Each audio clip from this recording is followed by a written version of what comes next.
Good morning, friends. Here at that 1870s Homestead. Just waking up, getting going, having breakfast. Hold on one second.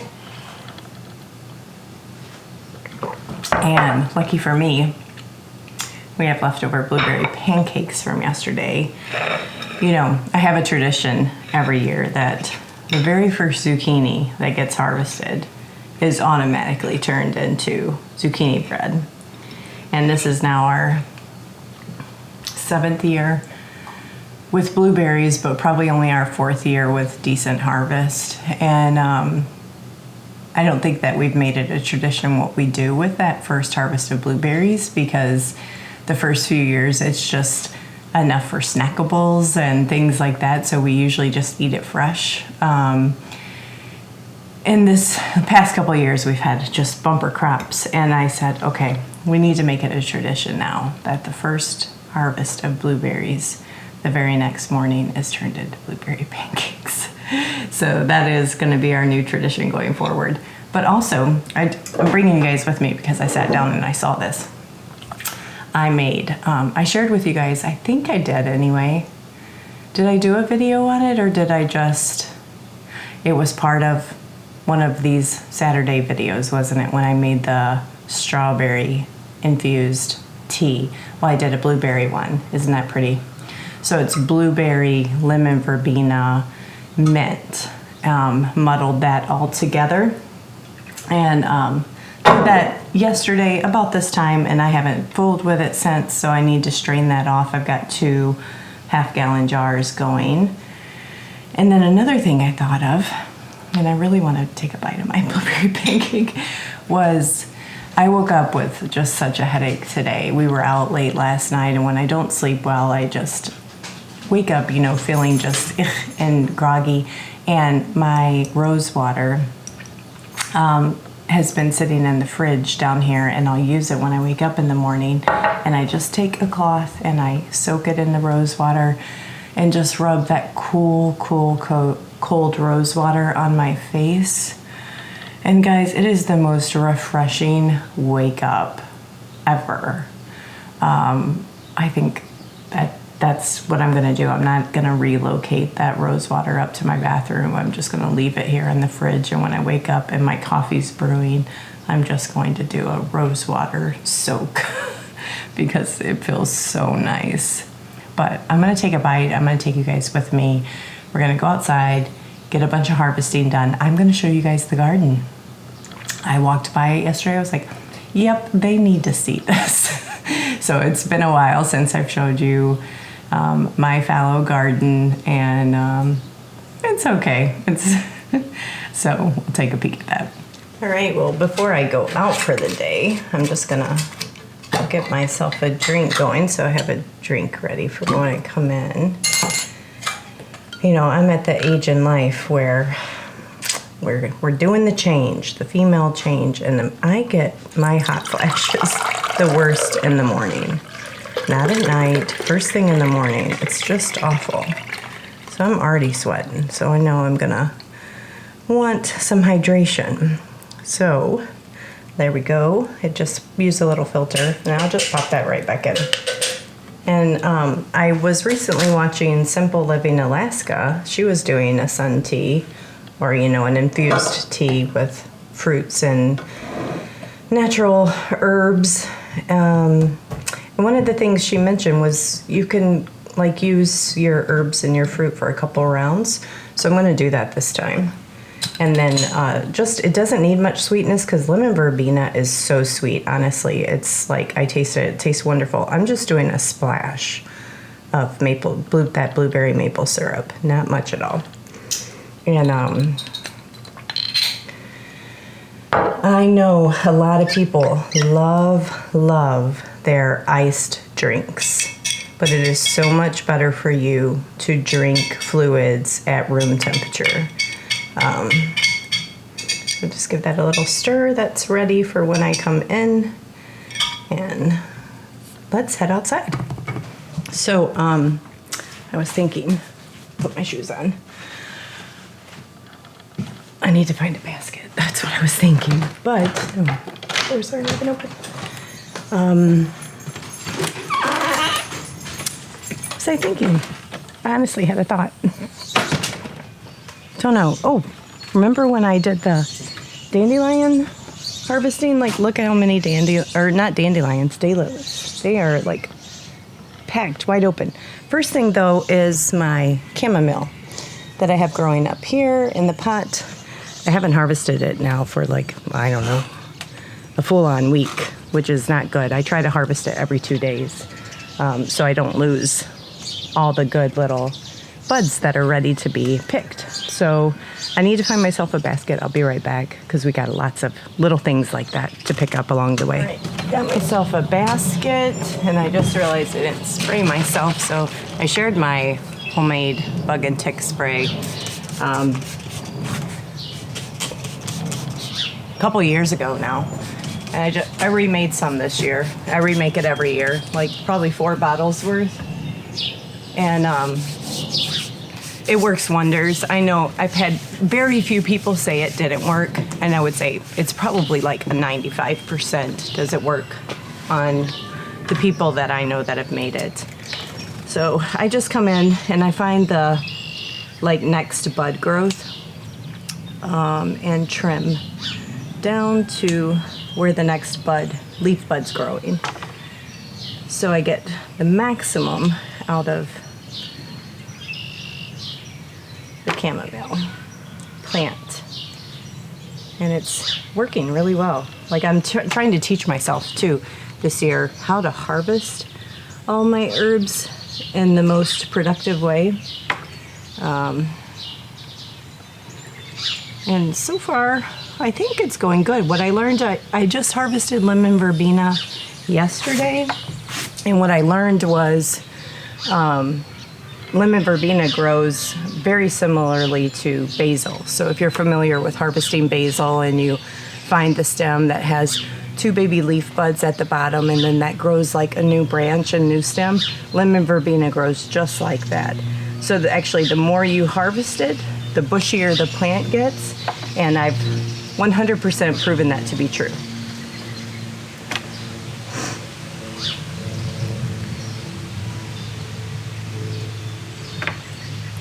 And then what I've also found is I haven't planted this chamomile since the year we lived here. It self-seeds every year, and then I'll find it early in the spring and transplant it where I want it. Like this container, this pot that this is growing in, I haven't replanted this in probably 3 years. It just is such prolific and good at self-seeding. But what you can do is if you find it early in the spring before it's too big, you can transplant that little start where you want it. So I think what I want to do next year, I should have done it this year when I had time, is transplant a lot of this out in my flower garden, so that it gets a ton more sun out there. This is quite shaded up here on my patio or my porch. So I'm sure I would have a much bigger crop if it was growing in full sun. Okay, I think that's the majority of what's ready to be harvested. Not much at all. So let's head out now. Let me get you guys. So I think what we're going to do is we're going to just kind of work our way around the house back to the next thing that I need to harvest. Oh, but isn't everything it's all so happy right now. We have had some decent rains, so that's making everything quite happy. And yes, I got these cute little plants this year, but those, can you guys see them? The purple little or pinkish fuchsia colored flowers, and they looked pitiful, and they're coming back nice and happy. We can check on the baby Douglas fir trees that we planted. Is that what they were? Douglas fir, I think. Aren't they looking good? You guys see them? Kind of blends in. There's our chickens. But they're all doing good. We did have one die back there. I don't know if you guys can see him, but right back here by the chickens is the lemon balm. And I have a lot of lemon balm saved already, but it's ready to be harvested again, and that's my main goal this year. And I'm stepping in here, guys. This will be a good test. There are mosquitoes everywhere. We'll see if we get any on us. This may be too much tempting fate with the mosquitoes, but we'll see. So just cutting back at all this lemon balm, just like I've done now 3 times this year. And then one more patch over here.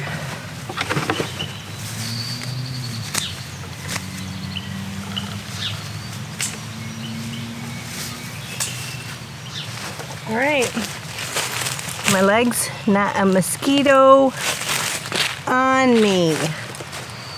How about that? Not a single one, promise. They don't like that stuff. Okay, now mint.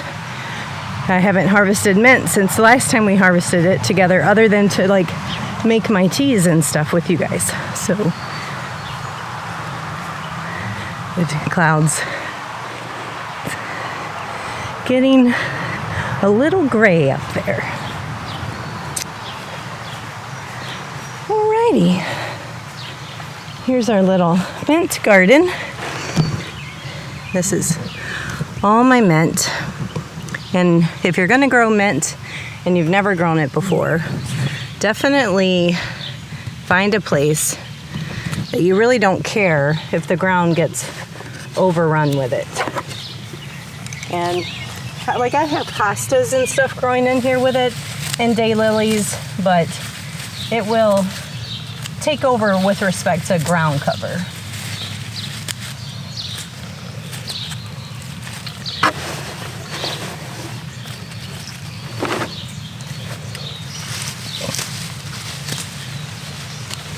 Alrighty, that's a basket almost completely full with mint and lemon balm. But there's so much more. Like, you just, like, if you had time, and I have all the time in the world this year. If I had time, I have this, I don't want this here. This is a volunteer raspberry plant. So while I'm here, I'm just pulling all the brand new young leaves off, and we'll take those in for adding to our raspberry leaf tea collection. Just so much. Mulberries falling everywhere. I'm right underneath a mulberry tree, so all of my mint is covered with mulberry droppings, so that's going to have to be good and washed. But I want to talk to you guys about edible landscaping. So, edible landscaping, I think it's something I considered when I was even still in my suburban home. And the concept of it is, you know, we all like landscaping around our homes, backyards, things like that. And it doesn't have to not be purposeful. So say instead of planting that Japanese maple that looks so pretty for a front yard tree, pick a pretty blossoming cherry tree that is an edible cherry then that you can harvest. Instead of growing a climbing hydrangea, grow some climbing blackberries, things like that. So I have done that a lot. I have, like, I think they're called hackberries. Up in Canada, we call them honeyberries. I have honeyberry bushes in my front garden bed. I have lots of like the daylilies, everything that you can eat. So if you're just in a neighborhood and you have limitations on space and sizing of what you can grow, think about changing out if you have existing landscape, or if you're just building or moving, putting in your own landscape of edibles. So a lot of what I'll show you today, like harvesting that lemon balm, it's a beautiful, beautiful, very round, gorgeous green color that is easily contained, not like, unlike mint. It will self-seed and spread, but you can easily, it's not rhizome based. You can dig it up and just move it or keep it small. What I'm about to go show you, we're going to peek at and see if there's any blueberries, is I used blueberries as bushes in front of our barn. Not for the intent of blueberries, it was just vacant space and it needed something there. And I was like, well, if I'm going to put a bush here, I'd rather have the opportunity to harvest something from it. So I chose blueberries. But yeah, don't waste the land that you have and the space that you have growing something that you can't use either medicinally for herbs or plants and stuff like that. Now, I know I did just walk by my front yard, and a lot of that was here when we moved in, but if I do ever have to replace it, I'll be thinking, like we had a tree come down in the front yard. I replaced that with a blossoming cherry tree. It was an old invasive Bradford pear. I was like, well, that was pointless to even have that there, so let's replace it with something good. So I'm just picking all these young, tender raspberry leaves. That would be my recommendation for harvesting raspberry leaves, is harvest the young, tender ones versus the older ones. And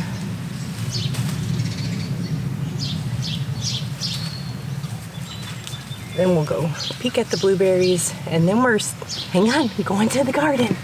Alrighty, I got that raspberry picked pretty well good. So this barn project, we mentioned we were going to do it this year, and we're really just having a lot of fun resting and enjoying things that we don't have time for. But yeah, here's the landscaping in front of this old corn crib, and I have plant blueberries here and back there with the other plants that were in here, and I saw a blueberry ready. So they don't get like a lot of sun. Here's the other one here. They don't get a ton of sun to get like a huge production of blueberries. And I just came out here yesterday and harvested a lot. So there's not much ready. But they do get something, you know. But if you have kids or you yourself, you're walking around, piddling about and want a snack, you can snack on something. You can harvest things like for your teas and your herbs for your kitchen. And that's where we're headed to next, to the garden. Big, huge mulberry tree is still just absolutely loaded with mulberries. And so is the ground.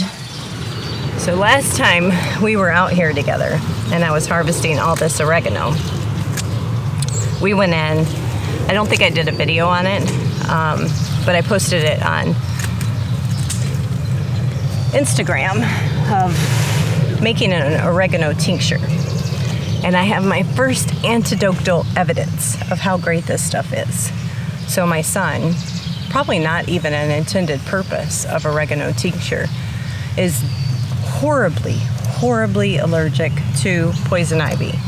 Like, always has to go to quick care if he gets into it and end up on steroids. And he got into a patch on his ankle. And within days, it's oozing and pussing and blisters. Like, oh my gosh, just disgusting. And I feel so bad because I do not have that reaction at all. I get maybe a little pimple bump or something like that, and it's usually gone in the matter of a couple days. And he was working odd hours, so to get to a doctor or something like that was not as easy. He could have gone, but I said, hey, hang on a second, let's try this, let's see what it does. So we just got a cotton cloth, soaked it in some oregano tincture, not a ton, but enough that you could apply it like a poultice almost, and just apply that damp cloth to his ankle.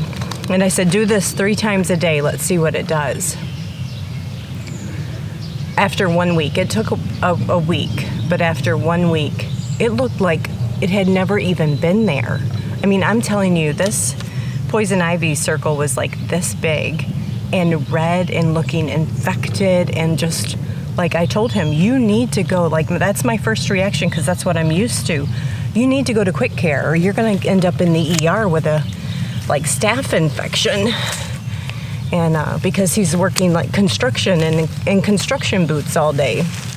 And he sent me a picture when we were at the cabin, and he's like, yeah, that stuff works. So I asked him this morning, because he's out of town, did you take any pictures like before we started doing that? And he's like, no, I didn't. And I wish I had pictures, because I don't think me telling you the story, you'll just have to believe me, does it justice. And I've got grass growing in here. But I'm a 100% miracle believer now, which is what they say. It's basically the most powerful antibiotic in nature. And I have proof now. So pretty cool. All right. And I know a lot of people are interested in the flower garden. So is it Helicum? Helicum? Kind of like a really tall daisy sunflowery plant, which is getting crowded out by this honeysuckle growing over the arbor into the garden that I need to get control of. Doing super well in bloom all of the time. Tremendous. Lots of wild dock that I don't want in here, but it is here. Lots of strawberries growing in to the flower garden from the garden, which I'm okay with. It'll keep the ground nice and covered till I have more plants that I want to put in here. This is pokeweed, and it gets in everything around here. So I just need to get it out and see it's starting to do its little, let me see if I can find it, starting to do its little flower thing. So as long as I keep that at bay, that's the only way it comes back, is through self-seeding. The black-eyed Susans are about to open. The marshmallow has been doing great. The yarrow's doing great. The meadow sage is almost done back here. Look at this time. Look at this time. More yarrow. Another big black-eyed Susan. I ended up with a lot of plantain in here, and I don't mind it. I love it. Let my plantain grow in here. That's what this is for. Oh, I didn't show you. Didn't show you one of the favorites, which I'm struggling keeping. So this is a wild. I don't know what this is. And I got a wild grapevine in here I need to get out. But the bee balm. The bee balm is struggling. And two things. I either put one of my stepping stones from Mother's Day on where the bee balm was growing, or it's just getting too crowded and there's too much competition in here. And I planted this flower garden, guys, 2 years ago now. I'll have Todd throw some clips in here, but it was just like plants here and there, little starts, and it's crazy what this looks like now. Just completely jam-packed, full of life. So where do we leave off? Okay, so here's another situation of where this bee balm, that's all I have. And normally this is a huge bush, and it could be this dock that is kicking it out. And then somehow I ended up with all this mugwort in here. Do you see all the mugwort in the garden? I don't know why it got here. If I accidentally just left one last year and it went to seed.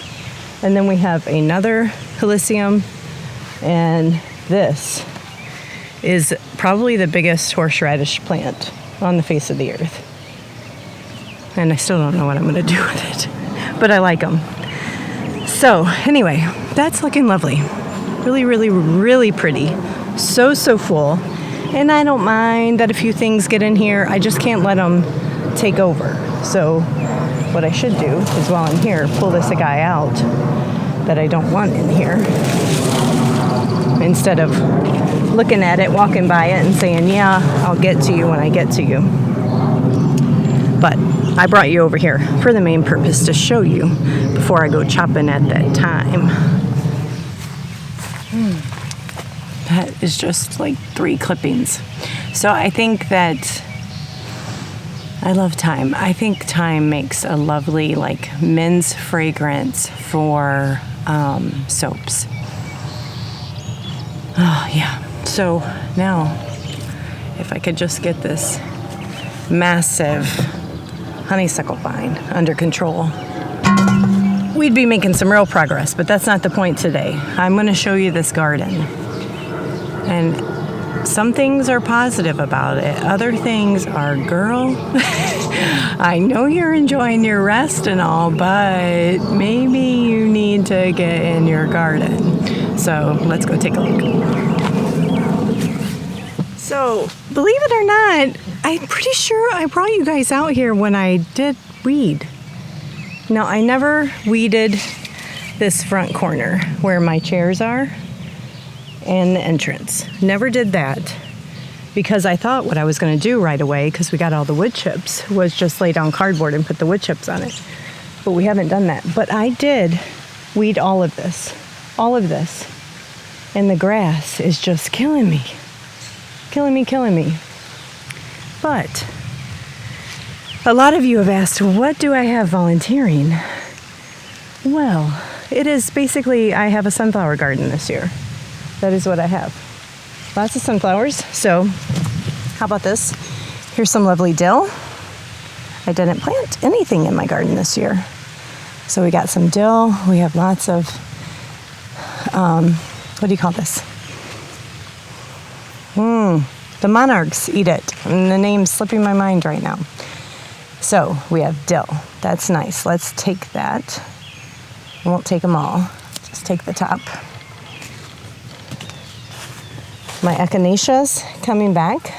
Lovely, it always does. Huge borage, looking great.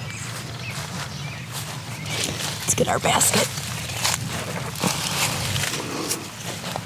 Okay, what else do we got going on in here?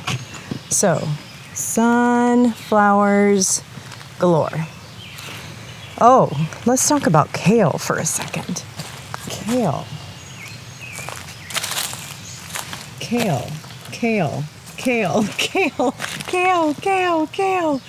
Oh my gosh, that is something too.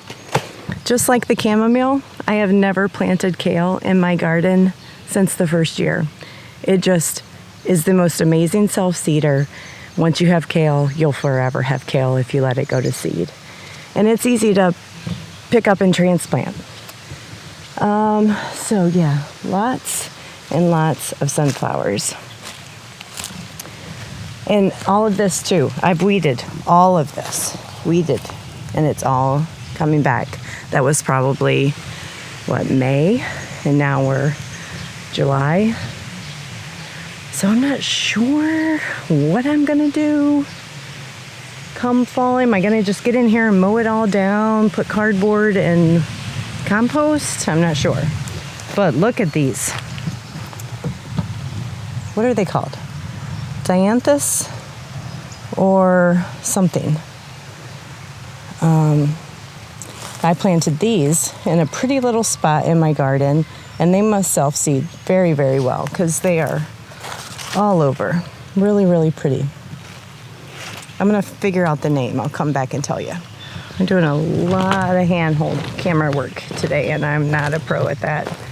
So I think, honestly though, it's beautiful. Yes, there's weeds, but the purples with the yellows and the blues from the borage, it's not bad. I really, guys, this is like me just following on a whim.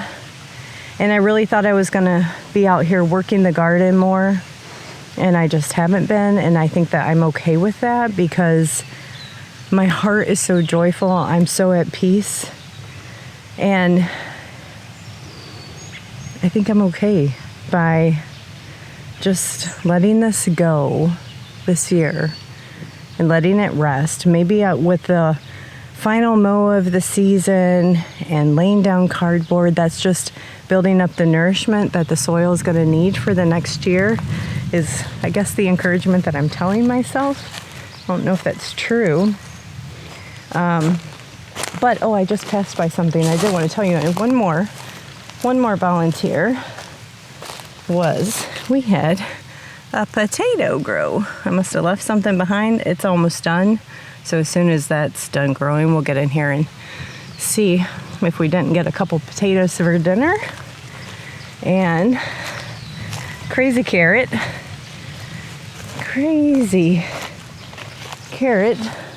self-seeding. So I'm going to let that do its thing, go to seed. I'll harvest my own carrot seed. And then I've had this here now. This is a random set of garlic. So all of this. And I came out and already harvested the garlic scapes, I think, last week. And it was here last year, but it's so big this year.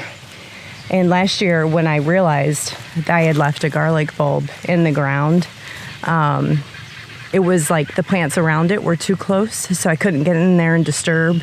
It was my tomatoes, that's what it was. And my tomatoes growing here last year. And where that garlic was, I couldn't get in there and dig it up. And I forgot, because, garlic dies back in the fall, and the tomatoes then got so big, and so it's back. So I need to get in there. It's ready. So the leaves have died back, or dying, by half is when you pull out a garlic. So I need to get in there and harvest that. But not today. Today, we're going to just finish our little herbs. I'm going to pop off these echinacea tops that are ready. And that is just encouraging the remaining flower to not stop blooming. Keep going. I want all of you. And the bees want all of you. Oops, hold on one second. Let me get my basket. Call the kids and see if they want it. Oh my gosh, weird. There is an egg in my garden. You know what? I bet it was hidden in the chicken coop clean out, and all of the rain has washed it away, and we've got a rotten egg. Oh well, good compost. So something I want to still research is I love borage, and I have used it in like summertime sun teas, but I want to find out if there, need to just research, is there anything more I can do with borage, because I have so much of it. So thanks guys for coming with me. It's been a fun day, just morning with you guys, harvesting, talking about the things that were on my mind. And I'm gonna go in now, try to walk through these mulberries carefully and see if Todd isn't awake. And we'll see you on the next video.